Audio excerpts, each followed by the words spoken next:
morning. This is Emily Henderson, pharmacist with the Kentucky Hospital Association, and my pharmacist colleague, Mary Beth Ecken, and I are delighted you have joined the Kentucky SOS ED Bridge program today for the webinar. We are delighted to have a guest speaker, Jim Kauser. He actually has presented for the program in the past, and we are delighted that he is back today.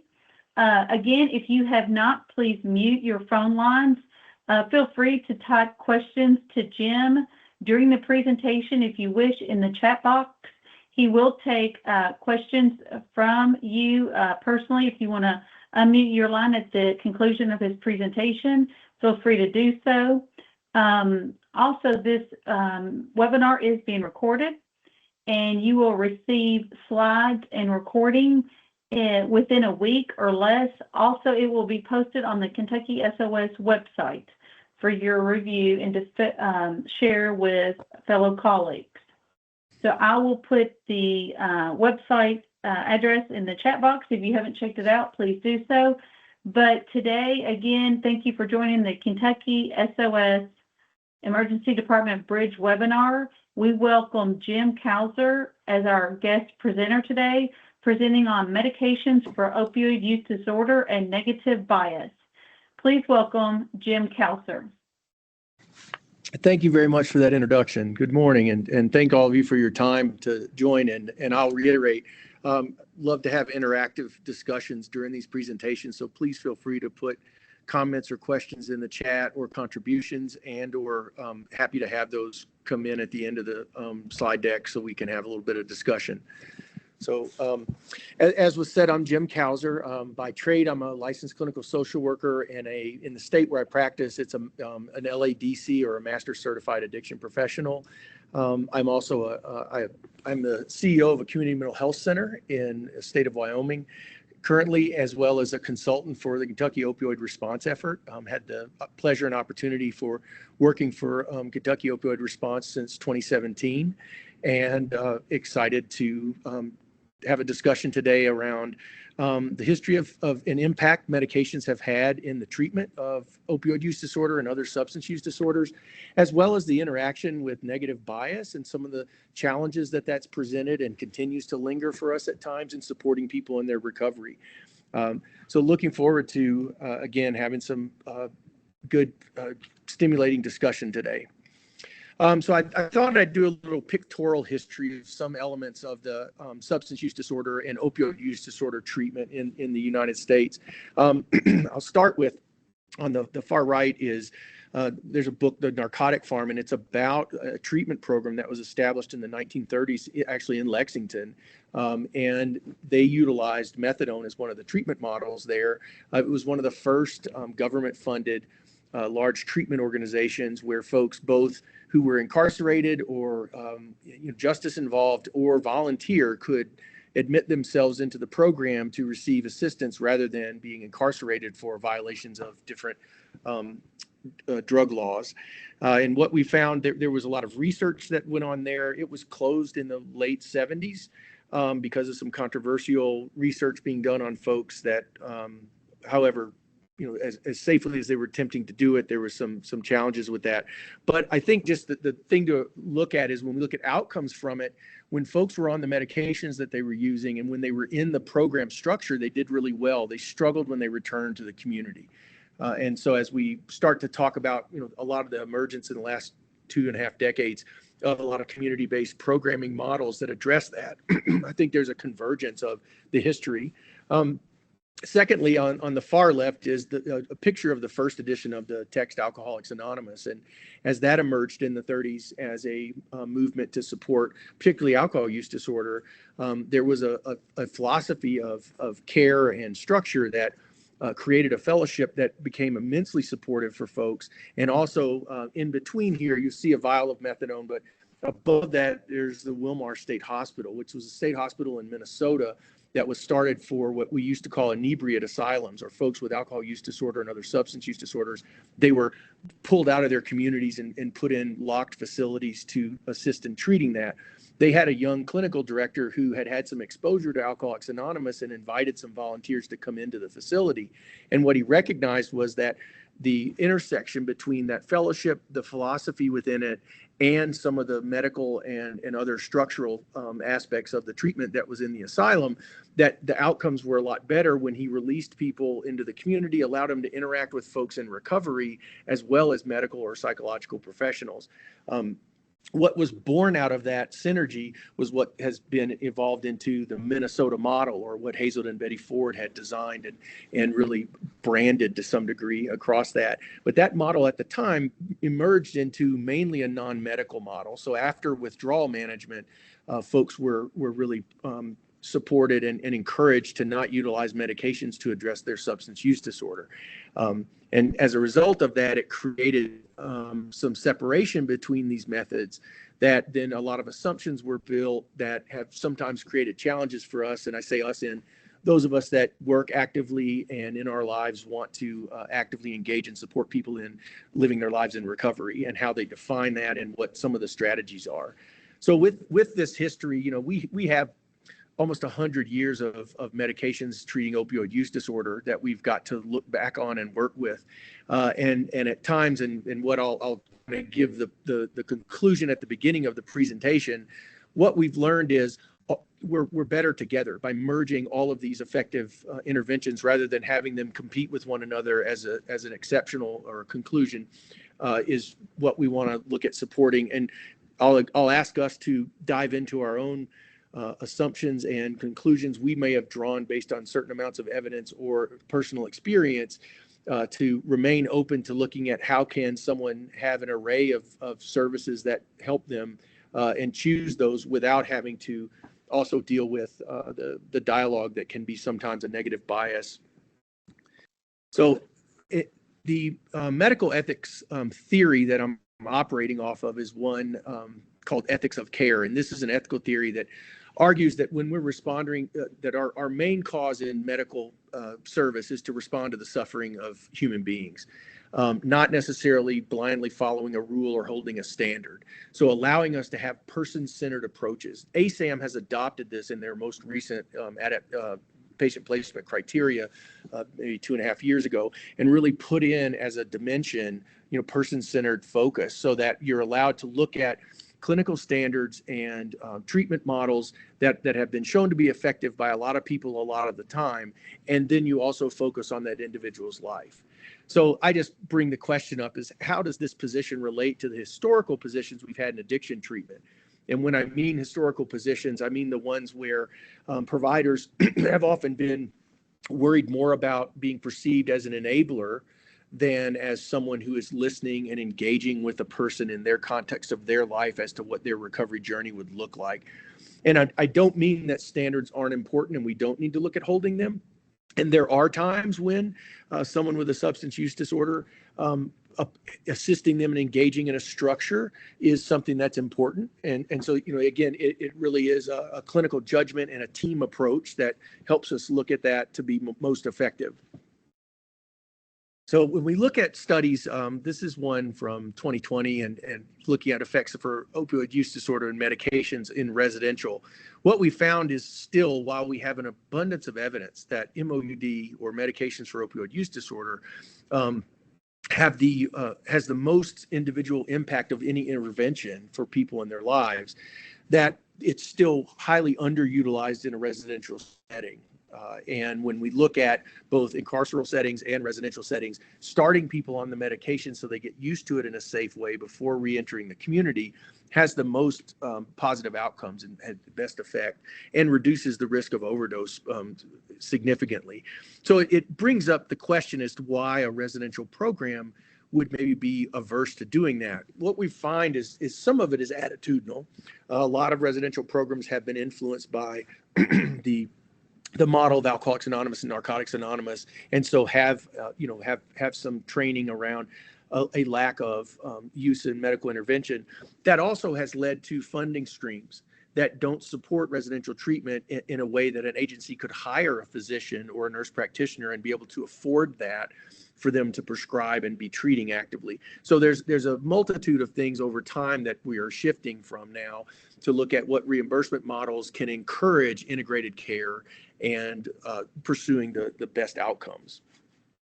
This is another study that from 2022, wanting to look at key results. I'll just say that what they looked at were over 14,000 study articles that were identified, and they found 9 studies that were most important.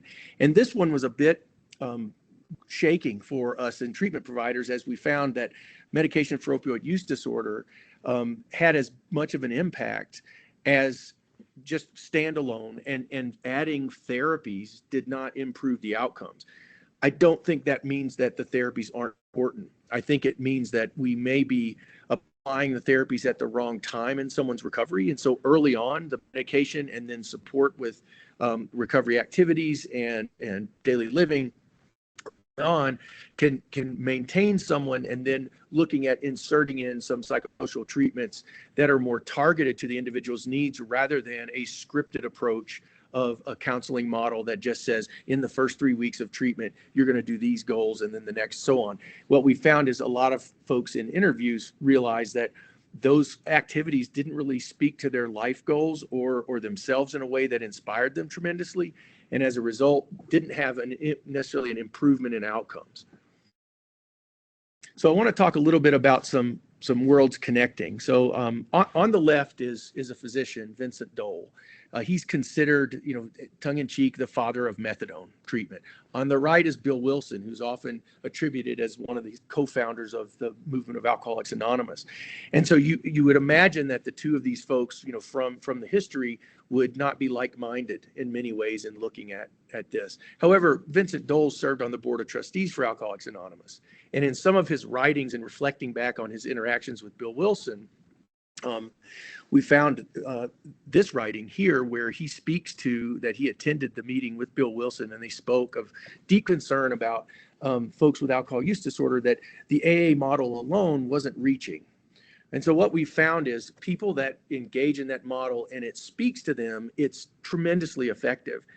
And there are groups of folks or folks at different periods in their journey that, as much as they maybe engage it's something that isn't getting an outcome from them. And so Bill Wilson suggested to him that he had hoped and wished that perhaps there was an analog of methadone or another medication that could be utilized to intervene with alcohol use disorder and assist folks that, while the social, emotional, and spiritual recovery aspects of the 12 steps were helpful, that was there not another nudge or another additional component. And so to me, this is really compelling when we look at, sometimes we might ascribe an aversion to the use of medications to support recovery, when you look at one of the co-founders of the fellowship movement being able to recognize that, really we had an integrated approach or desire philosophically. Another example of some response, this was the Grapevine is a publication by World Services that is pushed out to address and have dialogue around 12-step recovery and Alcoholics Anonymous. And in 1944, a gentleman wrote an article about his recovery pathway and recognized that he didn't utilize or engage in the fellowship, but he recognized that a lot of the things that he did to support him paralleled some of the principles. And I think this is compelling to look at, again, opening our minds up to multiple pathways and recognizing there might be more in common than in opposition when we look at different pathways in recovery. And he mentioned that, if he were a doctor, he'd investigate the aspect of a puzzle where addressing chemistry and brain chemistry to support and propel recovery. Bill Wilson responded. There was quite a bit of response to this article. I would lend this article at this time in history as sort of being like an X post, and so people would then post back the next month and send out comments about it. And there was a lot of pushback that this was, outrageous to presume, or that it even was being critical of the fellowship movement, rather than saying, hey, a lot of what you're proposing makes a lot of sense and it worked for me. I just didn't engage it in this exactly the same way. Bill Wilson wrote a response to this article in support, and as you'll notice here, we shouldn't be disturbed if we can't fully agree with his stimulating discourse. Again, I think this speaks to, in the 1940s, Bill Wilson was talking about multiple pathways in recovery, but rather shall we reflect that the roads of recovery are many. And when we look at this, recognizing that everyone's journey contains truth for them. So as we move into the more modern implementation of MOUD, I think this for me has been compelling to remind ourselves that through the history of recovery movements and treatment movements in the United States, medications have been not only present but supported by many key figures in developing the interventions we have. And so in conclusion around this initial part of our discussion, just wanting to look that lifelong recovery often looks really different for each person. And many times is not a step-by-step process, but it's based on continual growth, setbacks occasionally, and learning from those experiences rather than a moment in time where there's a complete transformation and never an issue with the illness. And when you look at adages within the 12-step fellowships, this is certainly supported, that it's an ongoing, there are life-changing events and timeframes, and there's an ongoing maintenance and continued nurturing of the development of self in recovery that is critical for the maintenance of the pathway to move forward. So finally, I just want to bring up, this is a thought experiment. It's a cartoon of it. It's called Burden's Donkey. And Burden was a philosopher that wrote around philosophy of choice and the impact it had on human psychology. And the experiment was that if you had a donkey that was equidistant between two bales of hay that were exactly the same. So in other words, you had two choices that appeared to the person to be, or the donkey, to be the same choice, that the donkey would stand in between it, not knowing which one to move forward toward and starve. Now, obviously, there's no literal example of this, but thinking about sort of the stubbornness of mules or donkeys, you can't make them do things they don't want to do. For me, this analogy is similar to sometimes the position we put clients in or potential clients in when you look at the use of medication for opioid use disorder and traditional psychosocial supports and long-term residential programs that maybe don't support that as much. The person standing outside might want help, but they're looking at two options, both that make some sense and have outcomes that say they're helpful, and they might stand outside of it, not engaging in help at all, trying to figure out which path to go forward, rather than having the paths converge and engage in it, and then the person with their team can decide the best options going forward. So as we talk about better together or integrated care of MOUD and other supports in addiction or substance use disorder treatment, I think it's a principle or a concept that's helpful for us to keep in the back of our minds, that when we don't find a cooperative approach to looking at all of these effective methods, people that are needing help and loved ones that want to support them getting it can be left out in the margins, waiting to decide on someone to give them a compelling reason why go one direction or another rather than just go forward. So I think, one thing we can do is avoid asking this question to ourselves, which is one that in 3 decades of working in substance use treatment, I have heard, pretty consistently in one fashion or another. They found a way to get drugs, and they didn't have a job, and they found the money. They were able to accomplish this. Why can't they find a way to get into recovery? Why is it they don't work as hard on treatment as they do on or is it appeared to the outsider that someone did on active use and engaging in it? And really, this is a fundamental misunderstanding of the brain chemistry and what happens to a person in active use, as well as I think some of the really powerful messages and narrative within discussions, both in our society and in our professions, in the ways in which we look at substance use disorders and motivation. So I think in recognizing in some of the, starting with low threshold and what's called a stepped approach, which is what's recommended at this point based on preponderance of evidence in opioid use disorder treatment, recognizing that about half of people presenting for treatment are interested in cutting down, but maybe not complete abstinence at that time. And so a treatment model that engages and supports both can be really critical, or we're going to lose a significant number of people. And when you look at national numbers in the last couple decades, they haven't moved a lot as far as people that meet criteria for substance use disorder, but who are not actively receiving treatment.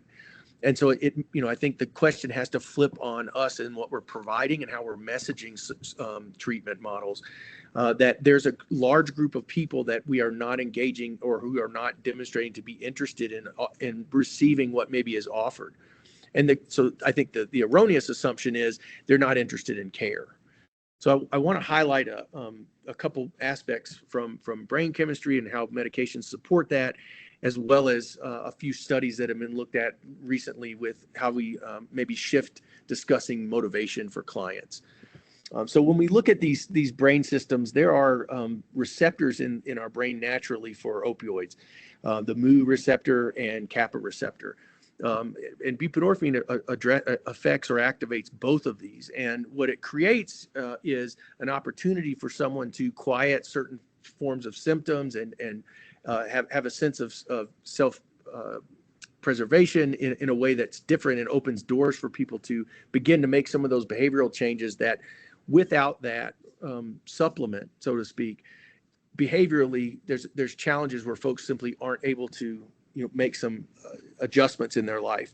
And want to talk a little bit about action with both methadone and buprenorphine. I'm not a neuroscientist nor a pharmacist, so I'm giving you the social work version of this, and some of our colleagues can step in with a bit more detail. But in looking at addressing some of these things, what we see is that buprenorphine has partial activity, and there is a ceiling to it. It's one of the reasons, and it's similar to what happened with, and probably if any of you recognize or old enough to remember when Prozac was released or SSRIs for depression were released, medication use increased drastically because physicians, they were less with potential for harm if someone took too much of it. Whereas older antidepressants, there was some danger in if someone wasn't monitored really closely. So it created an openness with outpatient treatment to be able to start treating depressive symptoms with less supervision and structure that maybe was utilized prior to that, again, because of responsibility from physicians. Methadone, that's one of the reasons that in order to be a treatment program that offers that, there's a significant amount of structure that has to be imposed on that and monitoring for safety to make sure that folks are utilizing it safely. So when buprenorphine came out in the early 2000s as a treatment for opioid use disorder, it really revolutionized the opportunities we had as treatment providers for people to have access to this medication with high efficacy or effectiveness in treatment with a much lower risks of harm. And so it's really shifted.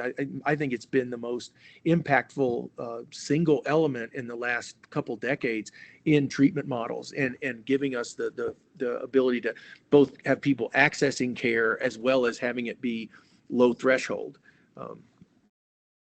So in looking at sometimes what people will make assumptions about these medications, that in the use of them, one we think about dopamine and folks think about pleasure.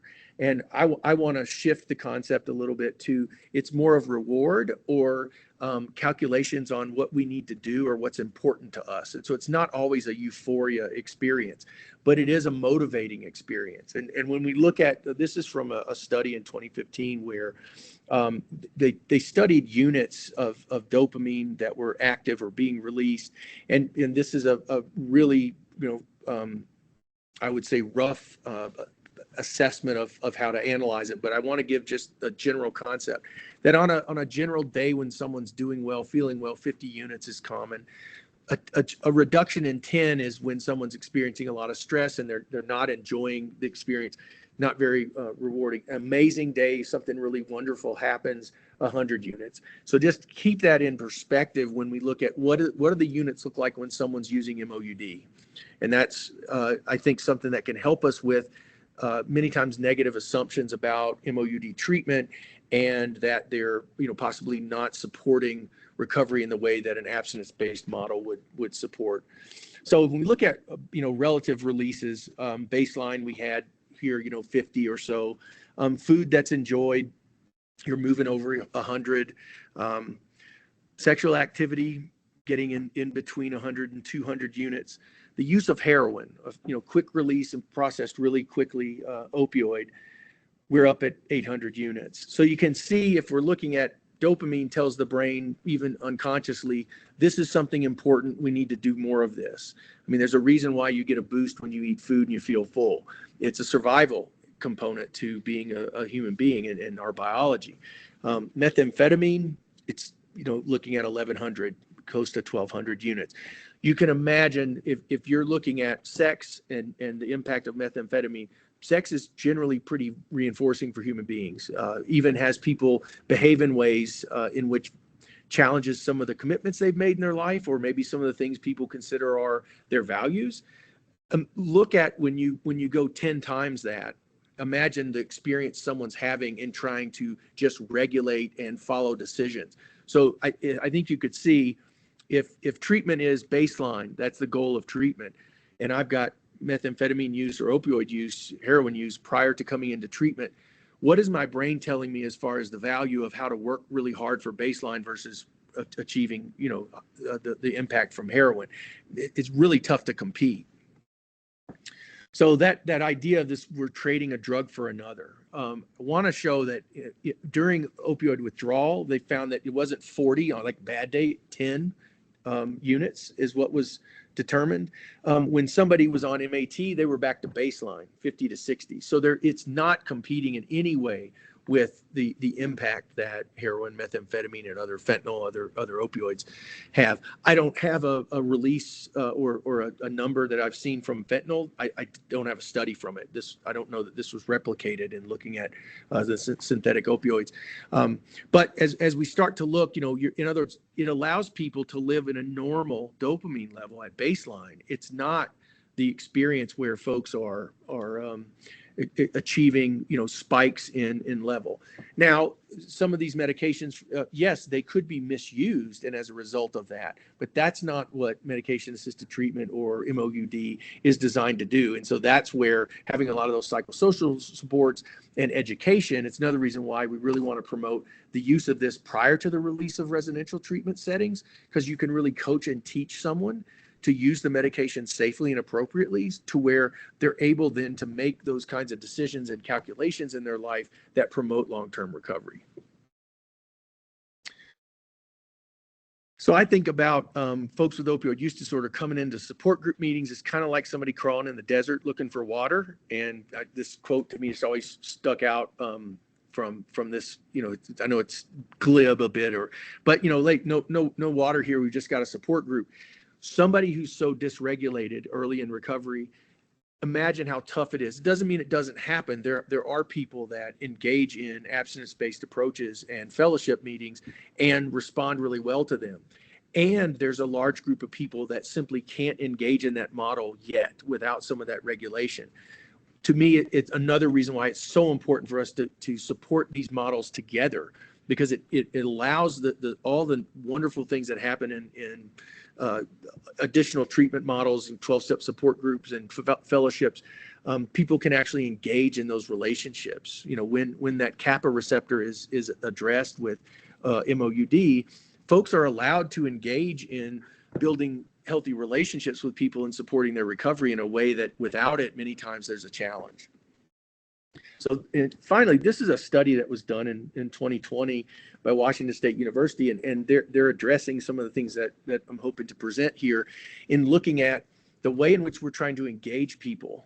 Are we doing it in a way that leaves out a large group? So what they did is looked at needle exchange, syringe exchange programs and other harm reduction methods and shifted the script where the question asked to folks who were showing up for some of those services was, how interested are you in reducing or stopping? And what they found was half of the folks that were using methamphetamine said that they were. That's the green filled in stick figures. And 3/4 of the folks on opioids said that they were interested. So when we look at the impact just of changing the discussion, rather than saying, if you're ready to stop completely, I can pull you out of the community, put you in a program for 3 months, and we can work on this. There are some people that will take you up on that, and it works well for them, but it's not a majority. That, again, we're still looking at 80% or so of folks that are in need of some intervention that aren't getting it because of the sense of the way what you have to do in order to get to the intervention is something that's not compelling to them. When we broke down that study as far as what people wanted, you can notice that outpatient counseling and medication were the highest things that people were interested in, as well as mental health medications, someone to help them navigate services. Residential and inpatient and detox were about 1/3 of what people wanted. And again, our bias in treatment has been, we've shifted it in the last 10 years a lot, but it has been traditionally that you have to start with inpatient and detox. Well, when we're trying to engage people with choices, what we're looking at is it's only appealing to about a third of the folks that are in need of the help. So how do we blend these to where all options are on the table? And you'll notice I highlighted here kind of roughly that only 1% of folks reported they didn't want any help. And so I'll go back to that question. Why is it they can't, they'll work hard for, finding substances, but they don't work hard for treatment? Some of it is a perception that treatment isn't working hard for them. And so how do we, consider, and you'll look at folks with opioid use disorder, 70% of them were interested in one form of medication or another. So when we've got this kind of feedback, again, this is one study, a large enough size, but certainly not a national study. But when we look at it, it's compelling for us to continue to ask these questions. How do we bring these models together so that people don't think they're standing in between two options, that they have to pick one or the other, but they can say, for me right now, this is what I think would help me. So I just throw out for us, just monitor ourselves and programs that we're in for a disconnection. And this is a screenshot from an announcement in San Diego when they built a new NFL stadium, which is, open on Sundays. Their big contributor for food was Chick-fil-A, which doesn't open or offer food on Sundays. So it just, for me, was an ironic thing. I mean, obviously they have other events in the stadium. And so, but, to look at this is sometimes what some of our clients view when they get involved in our programming, and some of our policies seem to be in conflict with one another. You tell me you'll offer the medication, but all the classes I have are about when am I going to get off the medication, as opposed to looking at what are the goals in recovery that I've got, and what outcomes in my life am I noticing that are getting better.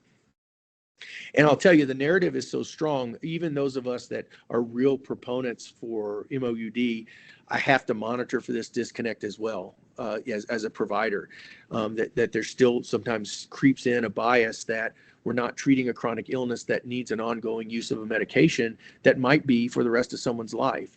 Very similar to when we monitor high blood pressure, physicians don't generally start to talk to people who have their blood pressure under control. Now, when are we going to back off on your medication since it's working?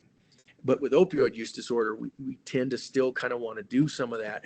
And so I think it's healthy to have these discussions amongst the team members so that we're recognizing, and again, going back to what is the outcome in the person's life, and is it what they wanted? And if so, is that what we're supporting, and isn't that our mission? So I think that's where we get into the risks of we're wanting to create more structure to reduce risks, and there's always a balancing or a teeter-totter with that. One of the things that buprenorphine has allowed us to do is, prior to that, again, the amount of structure in an opioid treatment program at that time, 20 years ago, was really high. People had to do a lot of daily dosing. They didn't get to bring the medicines home with them as much. But what we've learned is, there's sort of similar to doing residential programs where we move people out, where we're moving people out of their environment and keeping them somewhere in a more controlled, safe environment. Pharmacologically or chemically, some of the MOUD medications can do the same thing. And so we found that people could be really successful with a high level of use, starting on buprenorphine and being in an outpatient program, and not having to necessarily be in a secluded program or a residential program. But I do think, in MOUD programs, we do find that having some structure, clients can feel better about that. This is just an example of having guardrails on bridges. When we've studied the psychology of people's biofeedback when they cross a bridge, the guardrails really wouldn't hold the car on the bridge if they hit it, but the perception of having that structure is something that's creates some comfort to the person crossing it, as opposed to bridges where there's no rails on either side. There's often a spike in people's anxiety. So in having some structure, it can be clinically important for clients coming in that we are giving them some structure, and it's not just whatever do you want as a client, but we operate structure off of what the evidence is telling us is working. So finding a balance between those things is really important with program guidelines. This is a quote that comes out of the Project SAFE in 2003 that has always hit me and through my career is really important. This is one of the outreach workers, and this program was working with particularly women who had opioid use disorder and significant trauma in their lives. What are ways that we can engage them in care? And this quote, it says, my clients don't hit bottom, they live on the bottom. And, when we think about, the adage of hands off, let someone hit bottom, then they'll be ready to get care. There are a lot of folks that we engage and deal with that the idea of a bottom is not motivating for them, that there's a sense of challenge that they're living with throughout their life that, is before 9 a.m. it's harder than most people's. And so when a program structure considers that, it's really helped us move toward motivating and promoting, using motivational interviewing techniques in programmatic structure rather than attempts to be punitive or restrictive with folks. So unrealized realities often in treatment programs. I think, there's 4 here that I want to highlight. This comes from a study from 21 that I think really is helpful in how do we and why do we want to merge many of these approaches together. And one of them is that, all the treatment approaches have high rates of both dropout and return to use after treatment, telling us that there isn't one approach that's been so successful that we need to really all eggs in that basket. Also, that substance use disorder diagnoses are substance specific, and so the treatments aren't as effective for alcohol use disorder as they are for opioid use disorder. That having tailored treatments for the amphetamine use disorder treatments, we found the sort of treatment as usual for alcohol use disorder doesn't have the same impact as specific targeted interventions for amphetamine use disorder. And that all medicines used in MOUD are substance specific. So they're addressing really particular impacts on the body and on the behavioral motivation of a person around opioid use disorder, but may not treat amphetamine use disorder. We found that, it's a good 18 months for a lot of clients to be able to stop using amphetamine, but they are able to stop opioid use disorder with medications. And what we don't want to do is make one exclude the other. So because somebody still struggles with methamphetamine, we cut them off their MOUD med. It's very dangerous, as opposed to saying one intervention is working the way it should, and now we need to target this other condition with targeted and specific interventions. And that at this point in our, working with our clients, almost all problem-generated substance use has polysubstance involvement. It's rare that folks with a substance use disorder anymore are only using one substance. It's not excluded, but it's rare. And so recognizing that programs need to have the ability to respond to multiple substance-specific conditions, rather than saying we've got one approach and everybody fits into it and you're not motivated if you can't be successful with this.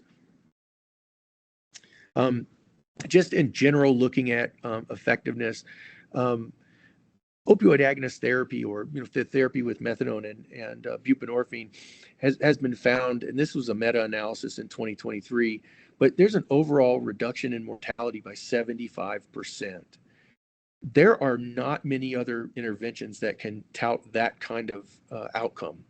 And so when we look at the impact opioid use disorder has on mortality, clinically, it's ill-advised to immediately exclude the option of opioid use disorder treatment with medication. I'm not going to say on a recorded webinar dangerous, but it would be it would have to be a pretty compelling argument to demonstrate why you wouldn't try MOUD with a client with this, given the high risks. And at this point, what we've recognized, and COVID even helped us look at that with the treatments with methadone, giving longer take homes and less restrictions around that has not indicated problematic use of methadone within those programs. So in us considering some of those things, we're continuing to evolve and learn as a treatment community and a provider community, and continuing to challenge and be open to looking at how some of the assumptions we've had over the last 100 years around the use of these medications maybe don't apply to everyone, and we keep a more open approach. So I'll talk about 3 treatment principles as we're closing up. One of them is that every program has its own approach. Each prescriber, counselor, and support group session can be really unique. And we're finding that there's a strength in that rather than a standardization across the board and so again, the ability to really connect the program resources with an individual's life goals and who they are in their context. So more of a need to focus matching the client with what best supports them. rather than saying, in month one, this is what you accomplish, but starting to really listen and also pivot when interventions aren't working. You don't have to shift your whole program, but with that one client, what do we bring in? Is contingency management something that we need to be bringing in because stimulant use disorder is a challenge while they're doing great with their opioid use disorder as far as safe use of the medication and no aberrant use of illicit opioids. And, again, getting into and utilizing peer support to really connect and engage with folks to look at what does that person think and see that will lead them to success. So allowing that shared decision making, that collaborative goal setting in the program so that someone's recovery journey looks the way they want it to for their life. That's the most motivating thing that we can do for long-term recovery, is helping people connect. Again, a lot of the standard interventions we have are highly effective when matched with the right person. And so getting to know folks and knowing multiple interventions is really important to align with people. And, I think just the shout out, our main pharmacotherapy options are buprenorphine and methadone. And recommended targets of outpatient opioid treatment and counseling. There's 5 out of the meta-analysis from 23 that wanted to highlight. One is recent drug use, so staying on top of that. Efforts in building recovery capital and support for those efforts. So really engaging early on with peer supports and then having recovery capital specialists be engaged with folks a little more than relapse prevention specialists, which is what we've traditionally had done, 40 years ago. Attendance in mutual aid groups, finding and developing and making sure the community-based supports are available and that folks get ushered into them with a sense of acceptance and engagement. Continuing to advise and reach for the pursuit of abstinence. And again, keeping the distinction that safe use of MOUD is not a lack of abstinence. But if you've got someone in an MOUD clinic who's struggling with alcohol use or cannabis or, again, not interrupting their care, but continue to pursue that as a goal and bring forward what can we do to help you with that to reach, healthier living. Through abstinence. And then results from weekly urinalysis, or at this point with CLIA-waived mouth swabs, we're shifting to those. But looking at monitoring that structure has been helpful, and especially when done in a way that isn't appearing to be punitive. So if it's a standard, then someone does it every week. It's not I have a sense you're not doing well and we're going to catch you. And then using motivational interviewing, finally, to talk to this. This is a relational style of looking at, there's 3 styles generally that we've used in engaging folks in treatment. One is following and mentoring. Another one's guiding folks, and then directing. And motivational interviewing really wants to do more guiding and following in a comparison between those. So, this alternative kind of amalgam of this kind of moves into assuring clients, having a client be okay to be in a place of ambivalence or undecided, and then recognizing safety issues rather than giving directives. So in unhealthy use of substances while someone's active in care, threatening and directing them as opposed to helping them connect with the safety issues around that tend to be a lot more effective at motivating. So keep working on your motivational interviewing skills. Even if you've known these concepts, similar to having to continue to address our negative bias, the current's pretty strong still in treatment. We get frustrated, we're scared, we care about the client, and then we just jump to directing them.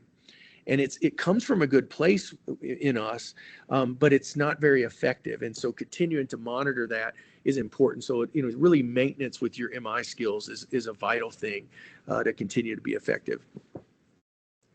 And I will move into stopping sharing to see if there's any additional questions, and because we're close to time.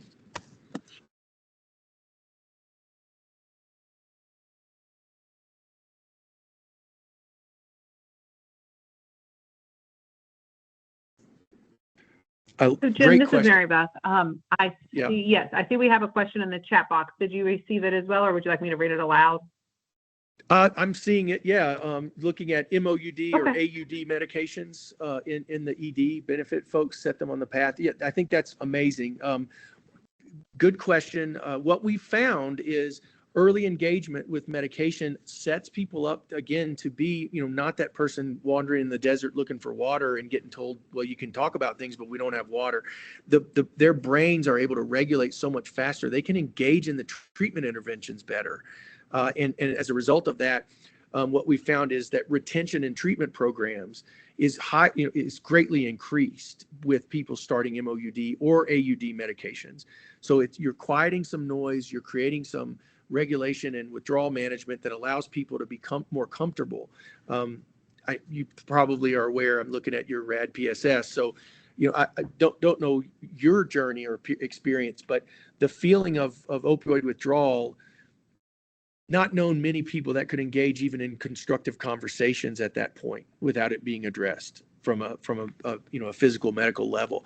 So having us do that and getting people set up allows them to then step into these other interventions and really work together. The challenge we've had again is when people leave an ED bridge clinic, or they're in an outpatient OBOC clinic, and they go into an intensive outpatient, and the general philosophy and the tone of the outpatient program is you should be off medication. Now that's really conflicting for folks. And so for us to be supporting folks, I think another is at that point, don't forget to engage people that are important in their lives and educate them about MOUD being safe and recommended as a first-line treatment. And I say that because when we've studied folks who stop their MOUD quickly, one of the biggest factors is a romantic partner or someone close to them in their family didn't approve of it. And that can be a really dangerous scenario. So helping those folks come along is as important as the influence we've got in our 12-step fellowship communities and other support mutual aid groups to help them understand the importance of this and that it's not in conflict or competition, but it's a life-saving medication that we can be moving forward with them and doesn't cut them off from all the gifts of the other aspects of both fellowship and spiritual support and constructive psychological intervention.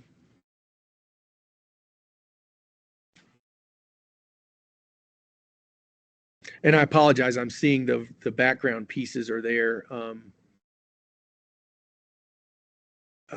Sorry about the connection I possibly have didn't allow the transmission of the slides. I can send that PDF out to you, Mary Beth, if you want to have that sent to folks if they're interested. Yes, that would be great, Jim. If you wouldn't mind to send that, we will post that on the website along with the recording that Emily has put in the chat box as well. So, Jim, I just want to take a moment and really thank you for joining us again. I know this is your second webinar you presented for these bridge programs. And I think so many of these topics you touched on are things that, we have been working alongside a lot of these hospitals since the program implementation, and how important medications for opioid use disorder is. And so many of the insights and just the evidence that we have for this treatment was so beneficial.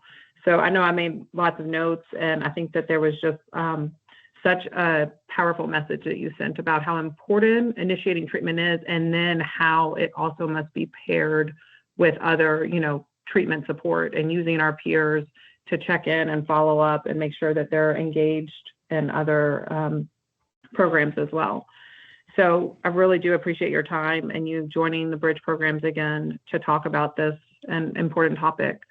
So just a couple of announcements, and if anybody else has questions, we can put them in the chat box. But while we have the group on the line, we wanted to let you know we do have another webinar coming up on February 25th at 12 p.m. Eastern that's going to be talking about emerging drugs and the impact on the opioid crisis.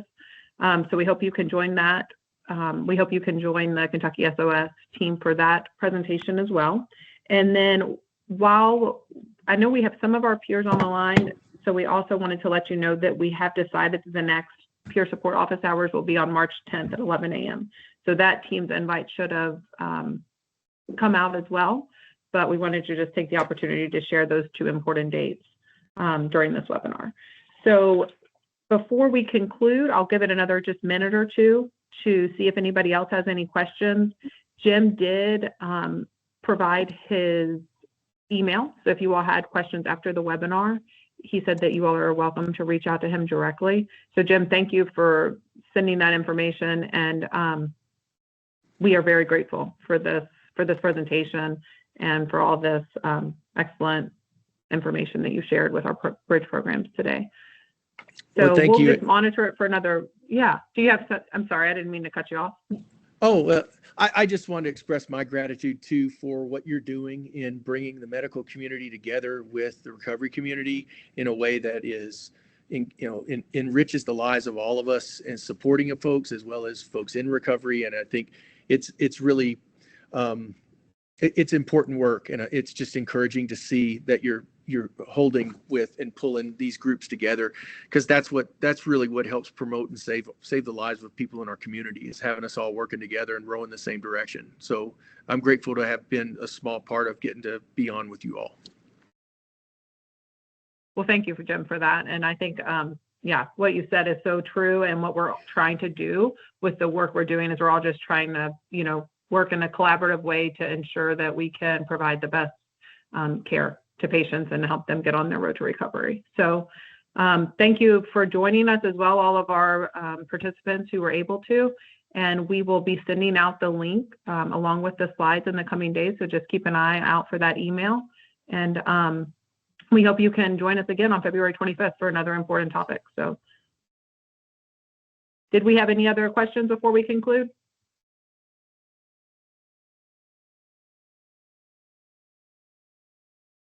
All right, well, thank you all for joining, and we hope everyone has a great day.